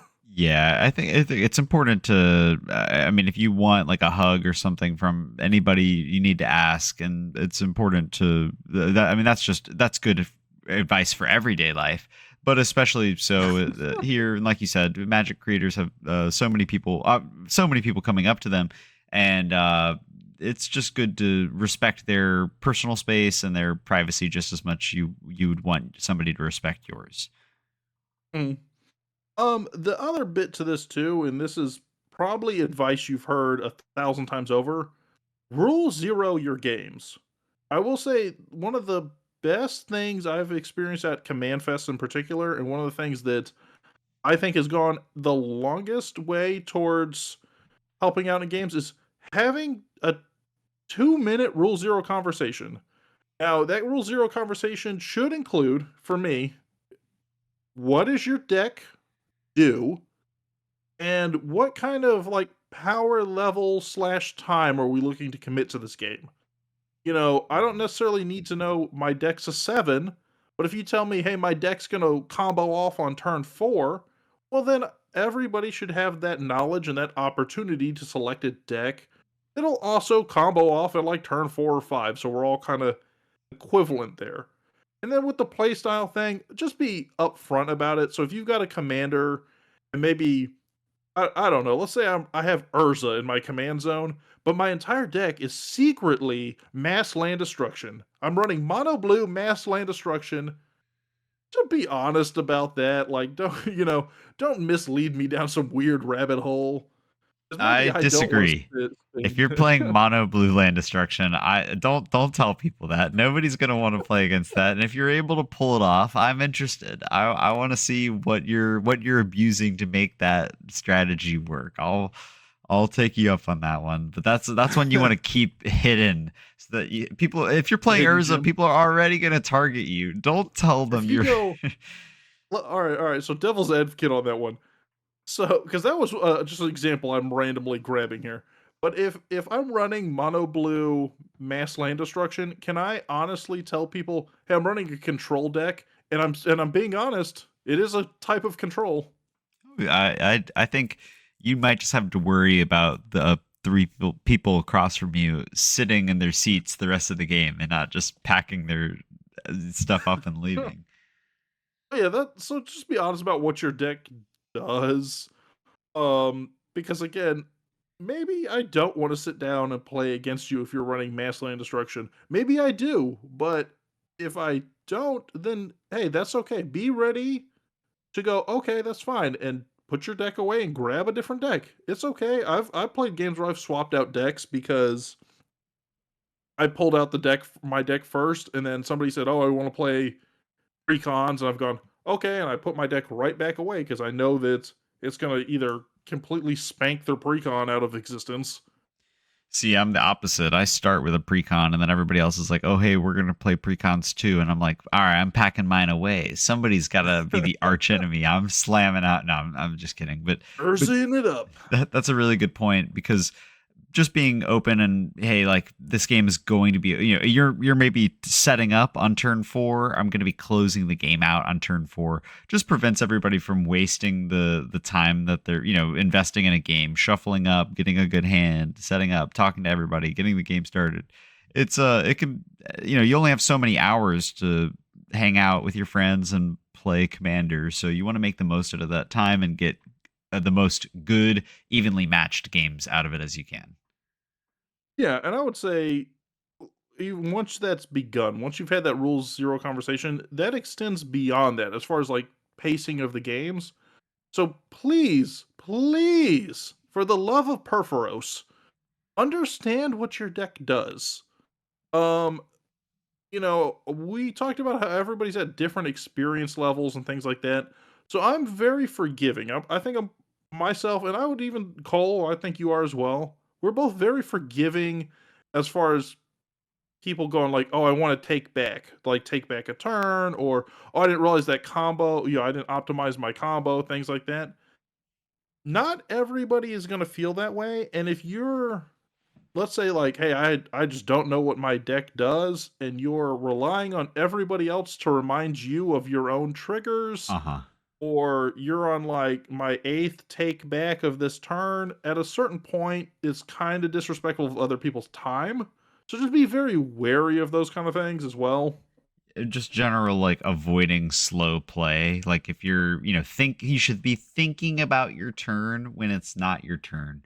So that but that by the Hmm. time it gets to you, you have a general idea of what you want to do. And if anything has changed in the last couple turns because people have cast things or removed things or attacked you, then you react accordingly. But there's nothing, at the end of the day, we're trying to get as many good games in as possible. So sitting there through a 15-minute turn is not ideal. I want to keep the games quick and light. It's just casual. It doesn't matter winning or losing. But if you do make a simple mistake, it's polite to just ask and say, "Hey, do you guys mind if I run this back?" Or like, "I tapped my lands wrong. Do you mind if I change it up?" And sometimes people are super nice about it, and other times if you end up extending it, like you said, and it's your eighth take back, or now this turn has gone on and it's 20 minutes, like, I don't think so. I think that maybe it's a sign you need to practice more, or maybe otherwise. But it's a learning experience that keep Mm. reasonable play time in mind, for the courtesy of your fellow players rather than just yourself. Yeah, and I would say too that sometimes when you want to reverse a play, you need to be very careful about the reasoning behind it. Um, because maybe after you made that play, you have more information, right? Like if let's say I made a play and it caused me to rearrange the top of my library or something like that and then draw a card. Well, now I know what's on top of my library, so I know what mana I need to have ready to cast it. So then if you go, okay, I want to reverse my play because I want to optimize the lands I have, it might not be because you might not be happening because you have that information, but it might not read that way to the table as well. 100%. I mean, conversely, if you cast a spell, Corey, and I'm like, okay, well, I'm gonna counter it, and then a few seconds later, you're like, oh, actually, you know what? I didn't mean to cast that spell. It's like, okay, well, I revealed that I had a swan song Mhm. in my hand. The bird token is already on the field. At this point, the element of surprise has been, spoiled because I already used it. And so there's some circumstances where a take back is just simply uncool. And sometimes, you Yeah. make a mistake and you cast something and you're like, oh my gosh, I didn't have two blue mana. I couldn't have cast that. It's like, okay, well, at this point, we've already played through the whole turn. I guess nobody we played it. Like, there's some things that you can rationalize, but otherwise, just be mindful of the game experience for everybody. Mhm. Yeah, and I would say even by extension of that, like you said, rate of play is a big thing, especially when you're playing with, strangers and things like that. Everybody wants to get as many games in or as Right. much magic in as possible. So, yeah, take other people's turns as opportunities to check your hand, review the board state, things like that. Um, what you definitely don't wanna do, and I see happen a lot as well, is cruising your phone. If you go, "Alright, I'm going to pass turn, and then I'm gonna wait the entire turn rotation checking my phone, updating Instagram and that kinda thing," and then it gets back to you, and you have to sit there and go, "Okay, well, what's going on your board? What's happening on your board? What's happening Right. on your board?" Like, nobody wants to sit there for that either. It's disrespectful when you're committing to playing the game. You play it out. If you have something you have to do on your phone, like it's an emergency, go for it. But otherwise, try to Mm, be active and listening and paying attention. And that usually means that you'll watch and see if, oh, hey, you don't have two blue mana to cast that spell. You can kind of be an active part of the rules for everybody else, like watching and making sure triggers aren't missed. It's just helpful. No yeah, and downsides. like you said, if there's ever an emergency, I mean, if your phone rings and you're like, "Oh, grandma's calling me." Yeah, listen, nobody's gonna stop you. But if it's like, "No, no, the world must know that I had an oatmeal raisin cookie for lunch. I've got to get this, this hot tweet out right this second." Come on, like, just be respectful of the table. I get that that might be an emergency in your eyes, but like you said, pay attention on other people's turns because one, you help resolve a lot of those issues of, like you said, hey, I don't have the right mana, or hey, I've got a question about this rules interaction. Like you're presently aware, and even if you're not actively casting spells and stuff like that, you can also just be a fun person to sit at a pod with by having conversation with people. Right. That's quite all right. Um, what is not quite all right, and this is my personal pet peeve, so I wanted to bring it up while we're here. Uh, you're going to an event that is Magic related. It's Command Fastest Magic Con. You're there to play Magic. You're not at medieval times with your greasy, muttoned up fingers watching the Falcon show. So I don't want to see your dirty talons jabbing at my card. I don't want to see you scooping up my stuff without any permission. This is the biggest pet peeve no-no of mine. So everybody at this table have presumably bought their own deck. They've spent some money on sleeves. They've crafted this thing, or they've enjoyed this pre-con enough, or whatever the case may be, that they've wanted to bring it and share it with you. Right. I get that you have, within the rules, you have permission to cut and shuffle people's decks and go through graveyards and all that kind of stuff. Ask first. One of the most cringiest things I ever see is somebody in their excitement to explain the game go, yeah, Cole played this commander, bam, bam, bam, and you see their like 2-inch long, lock picker of an index finger just denting right into the scarab god. Right. Yeah, it goes without saying you want to be respectful of other people's belongings, just the same way that you'd ask them before you like, hey, could I have a hug? You want to ask before you pick up somebody's cards. And typically everybody is super nice about it because they want you to be able to read clearly and see that you see your cards and do whatever you smell them, whatever you want to do. But you also need to keep in mind that a lot of these cards are old, ancient relics. They're Mhm. expensive or they have a lot of sentimental value. And when you're scratching them with your long fingernails, or maybe you have dirty fingers because you're eating at the table or something, something like this, Mhm. it's I treat other people's cards with the utmost respect because like if you're damaging that, if you're punching your hole through my scarab god, you're gonna have to we're gonna have a conversation about it. You might even end up having to replace my scarab god for me. Like I it's not a simple matter there. No, the most egregious things I've seen. So people that take their fingernail and like indent other people's cards, that to me, like my soul leaves my body when I watch that happen. The other one is I've witnessed people grab other people's graveyards, like, oh, they've got whatever, Rise of the Dark Realms or something Hmm. where they're like, I want to look at your graveyard. And then I've seen them cup their hand to try and make like a foil card catch the light so they could read it easier. So they've cupped it in their hand so that it's at like an arch, Uh-huh. and then you get the pringled card put right back into your graveyard. Yeah. Yeah. Uh, It ain't by flying your on my board. silence.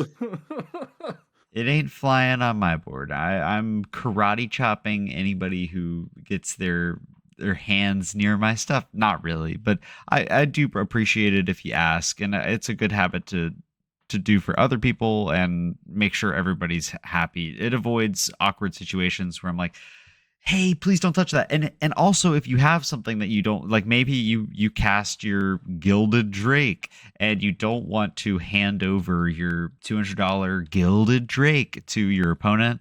That's another great use of these like infinite tokens, or having a prepared proxy, or even if it's just a slip of paper that you've drawn that can represent the card but keep your valuables safe. That way, you don't have to worry about them Mhm. spilling their drink or forgetting about your card and shuffling it in and walking away in a haste. So makes it a little safer.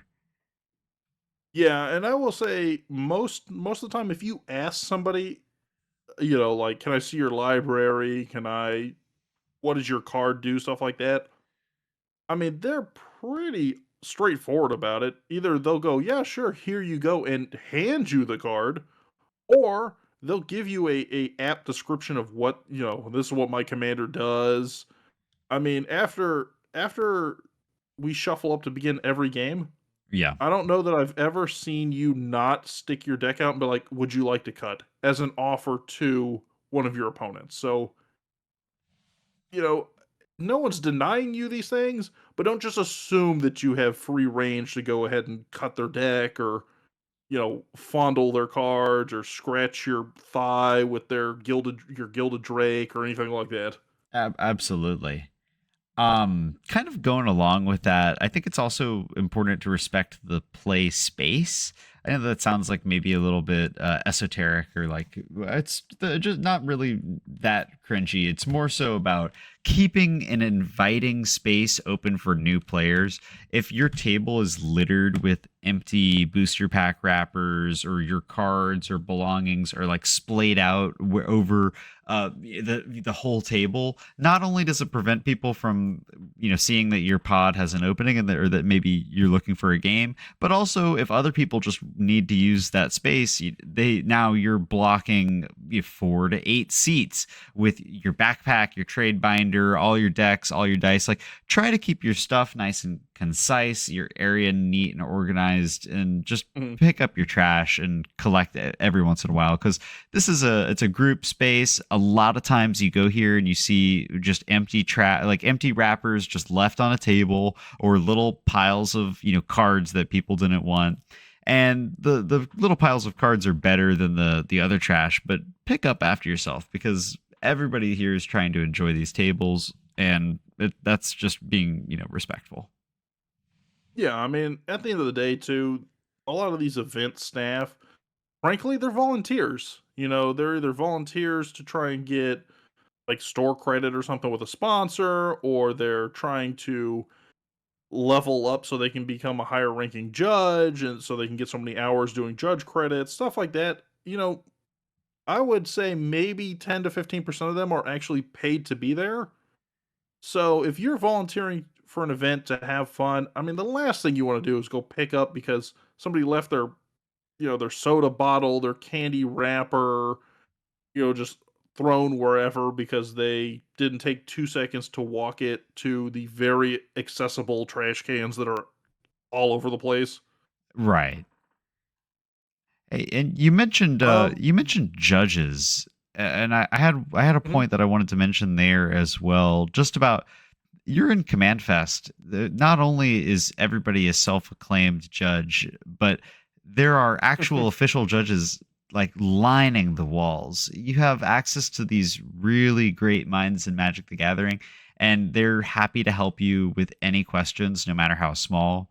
And it's just really important to treat them with respect too. If they come over and they help you resolve, a card problem, make sure to accept what they say gracefully, and just take it in stride. And because it's if they were a tested judge, they're going to be giving you an accurate answer. And so they're a resource that you can expect to get a lot of use of at Command Fest.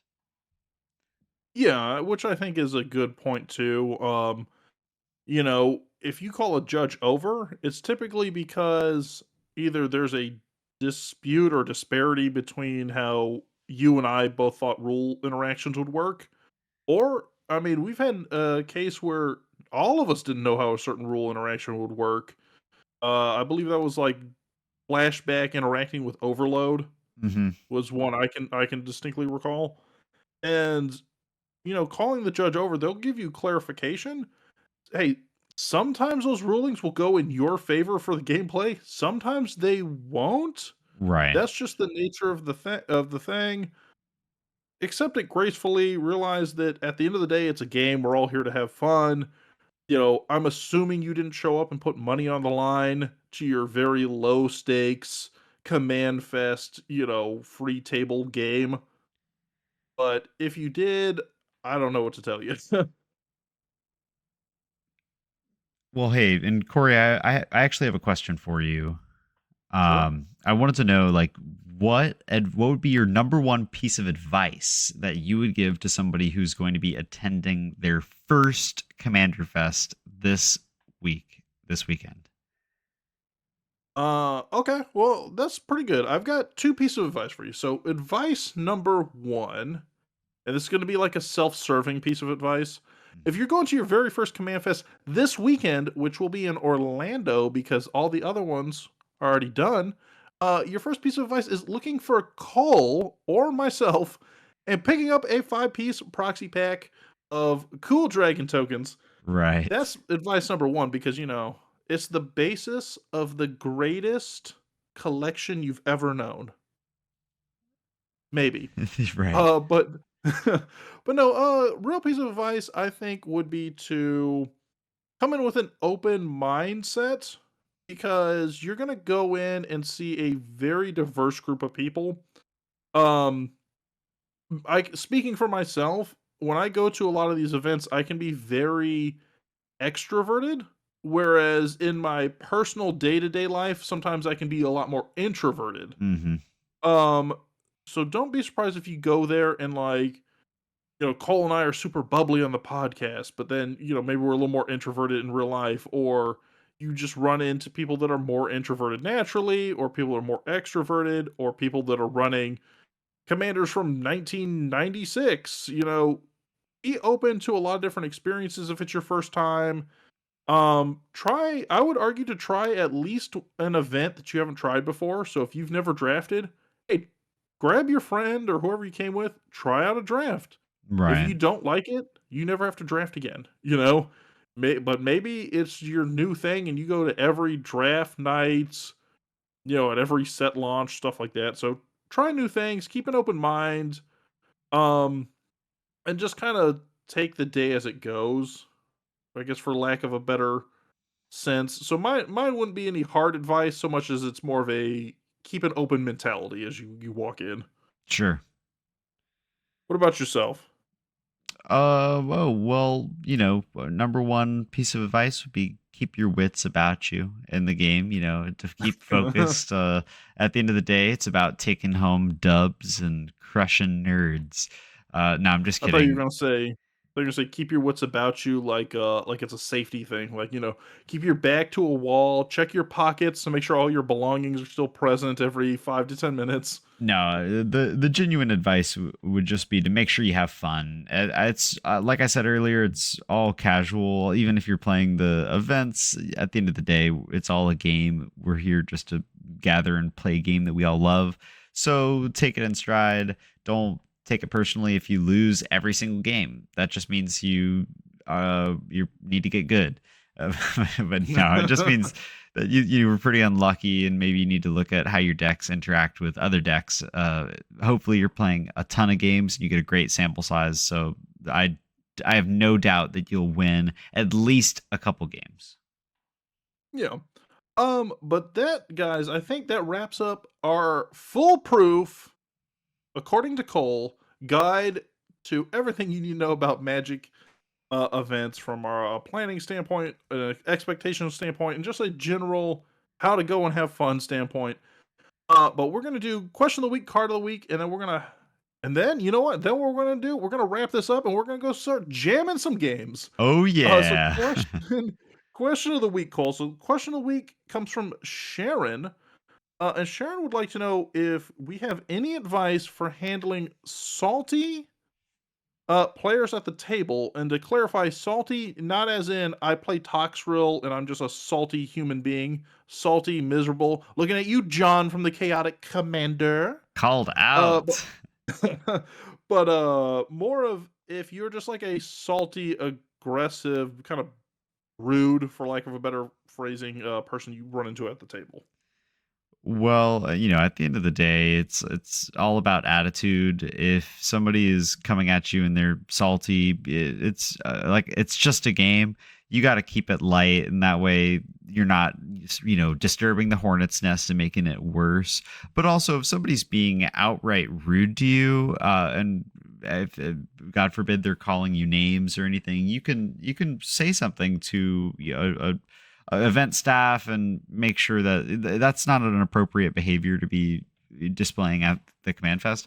If you're really salty and you throw your deck on the floor, or you just acting up, I just try to not draw too much attention to it, because at the end of the day, that's what they want. It gets their goat, or you want to get their goat to Mhm. act by not acting. Show them that their saltiness isn't really affecting you, and continue having fun with your friends and all the other strangers there that are there to have a fun time. Yeah, I mean, I would presumably this salty slash rude player is not the person you showed up to the event with. So if that's the case, guess what? In the game, as you know, as quickly or as expediently as you need to, thank them for their time, and then you move on.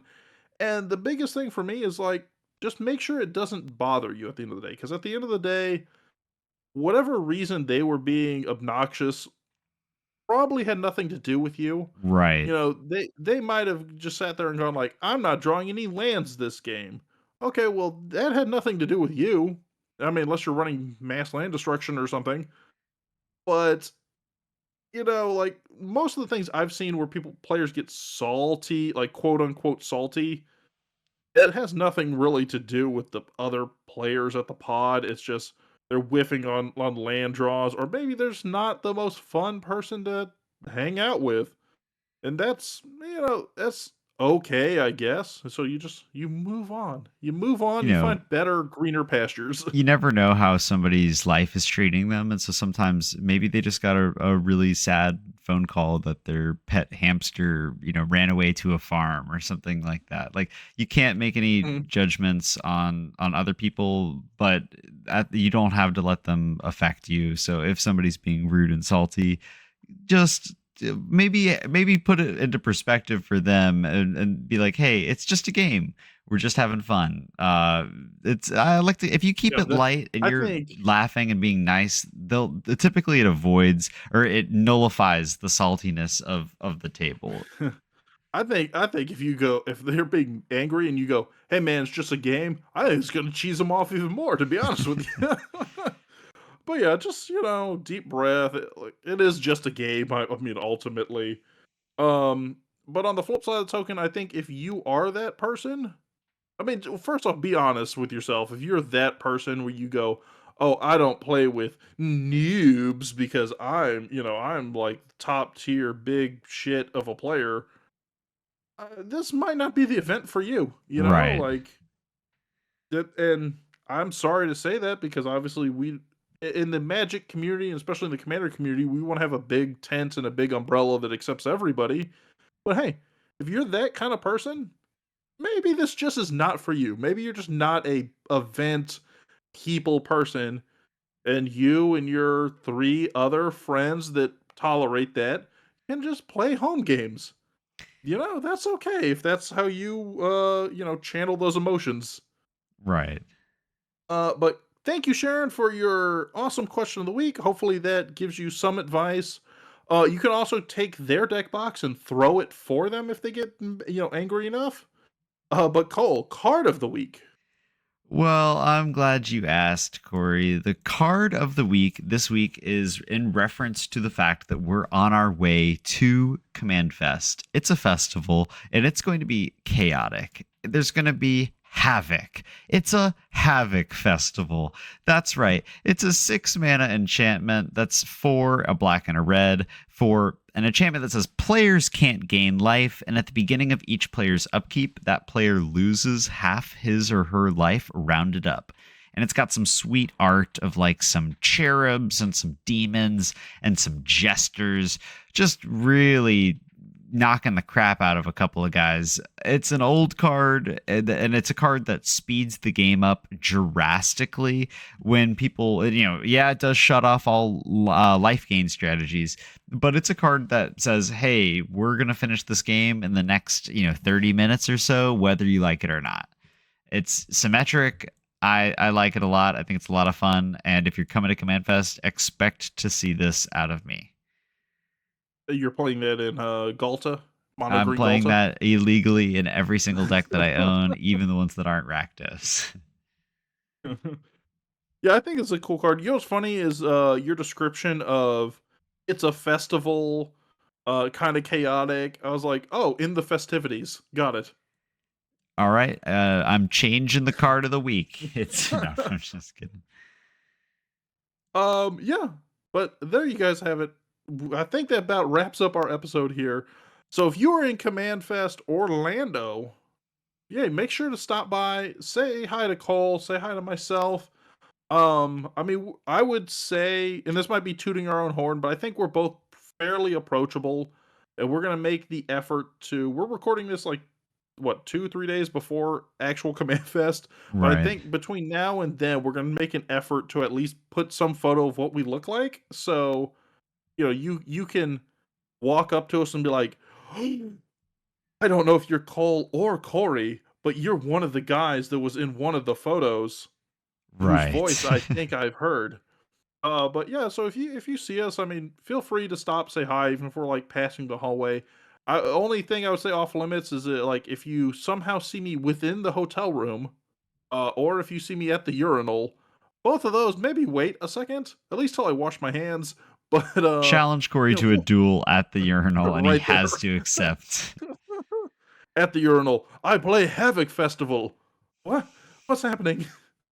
But yeah, feel free to come by, say hi. We do have some goodies. We'll be handing them out pretty much while supplies last. My goal is to come in with proxy packs and leave with no proxy packs. So Right. definitely come by and say hi. But if you can't make it and you still want to chat us up, you can follow Cole at loveandmana.mtg on all them social medias. You can also follow me at Sleevecard, or you can follow the podcast directly, which is also where you can send in your question of the week. Or if you got some spicy card of the week that you think Cole needs to highlight, you can send those to at UrCastPod or directly to contact.urcast@gmail.com. But thank you for making it to the end of the episode. Have yourselves a magical Friday. We'll see you next week, and we are off to slam down some commanders. All right. See ya.